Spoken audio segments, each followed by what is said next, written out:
Okay. ఇప్పుడు చూడండి. ఇది మన కృష్ణ హాల్ నుంచి దేవుని కడప పోయే రూటు. మీరు గమనిస్తే స్ట్రైట్‌గా వెళ్ళినప్పుడు ఇక్కడ ఎడం పక్కన ఇలా ఆర్చ్ లాగా కనిపిస్తది. ఆర్చ్ లాగా కనిపించినప్పుడు జస్ట్ అటు చూసి గమ్మునుండండి. దాని తర్వాత మనకి ఎదురుగా చాలామంది అడ్డం వస్తారు. అడ్డం వస్తే బ్రేక్ ఎయ్యి లేదా హారన్ కొట్టు వాళ్ళే పోతారు. అట్లే స్ట్రైట్‌గా నిదానంగా పోవాలబ్బా. ఎందుకంటే టౌన్లో పోయినప్పుడు కొంచెం పక్కన ఇది చూసినావా, ఇది ఈ మధ్య కట్టినారు మాకు. ముందు చిన్న రోడ్లు ఉండేది, ఇప్పుడు పెద్ద రోడ్డు. ఇప్పుడు మీరు చూడాల అసలు ఏంటంటే మా తొలి గడప, మా దేవుని గడప. ఇది ఆర్చ్ లాగా ఒక ఒక ఒక చూడడానికి చాలా బాగుంటుంది కదా. దాని తర్వాత స్లోగా ఇట్లా వెళ్తే ఇక్కడ కూడా ఇట్లా మధ్యలో చాలామంది వస్తూ ఉంటారు. అవన్నీ ఏం పట్టించుకోకూడదు, అది ఏ ఊర్లో అయినంతే. దాని తర్వాత ఇది చూసారా, ఇది మా దేవుని గడప చెరువు. చెరువు అంటే అసలు చెరువు ఇది కాదు, ఇది ఓన్లీ స్విమ్మింగ్ పూలే.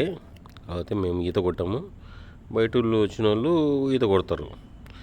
దాని తర్వాత చూసుకోండి, ఆడ చూడు దూరంగా ఒకటి మీకు చెప్తున్నా, అది అది అవతల కూడా ఇంకో చెరువు ఉంది. చెరువు అంటే ఇదే కనెక్టివ్ చెరువు. ఇది స్విమ్మింగ్ పూలు టూరిజం లాగా. అవతల వచ్చేసి అసలుది. ఓకేనా. ఇది మీకోసమే ఇప్పుడు చెప్తుంది కదా, మా పాత గడప లేదా దేవుని కడప అంటారు. దేవుని కడప శ్రీ వెంకటేశ్వర స్వామి. ఇప్పుడే పోతున్నాను కదా నేనే, అది ఎవరో కాదు, అది హాయ్ చెప్తున్నా. సరే పద, గోయిందా దా.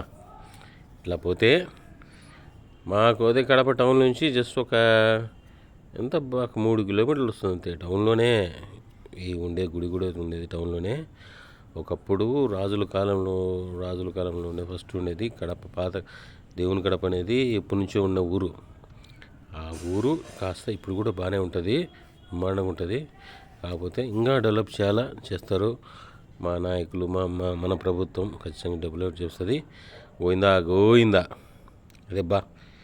సరే, మీకోసం ఇప్పుడు పోతున్నా, దర్శనం చేసుకొని వచ్చేస్తా.